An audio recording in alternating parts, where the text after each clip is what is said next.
Good morning mga mi! So, heto na naman po si Kuratsa sa discarding sideline habang nakatambay sa bahay. Freebies, freebies, freebies. Ito yung una nating tinatanong kapag tayo ay bumibili online. Papakita ko sa inyo kung ano ba yung mga pinibigay kong freebies sa mga buyers ko. Kapag nag-order ka ng 50 pieces na medium, meron kang 6 pieces na mini scrunchies, kagaya ng ginagawa ko. Kapag nag-order ka ng 100 pieces na scrunchies, large, meron ka namang 12 pieces na minis, kagaya pa rin ng ginagawa ko. Sa totoo lang, mas mahirap pang gawin itong freebies na binibigay ko kaysa dun sa in-order mo. Ay siya, tanggalin na kaya natin ng freebies. Ay, joke lang, wag naman.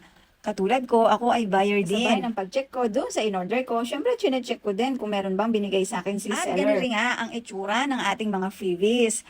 So, medyo mahirap silang gawin or mabusisi dahil maliliit sila. Pero, okay lang yan, for the go tayo sa freebies. Iba din kasi yung feeling na binabalikan ka ni customer na nagpapa-thank you sa'yo dahil maganda at madami siyang freebies na natanggap mula sa iyo, diba? Available din po itong mga minis at saka tiny by bundle. No, 50 pieces at 100 pieces. So, pwede din po kayong mag-order. Kaya lang po, ito po ay hindi ko na nalalagyan ng label or etiketa. Assorted or pwede rin pong mamili ng kulay kung ano po yung available. At sa lahat po ng nagpa-follow at nag-share sa page or dito sa aking Facebook, may chance po kayong manalo ng 100 pieces na scrunchies mula po kay Bubble Stitches. So, follow, and share po. Dakala, salamat po!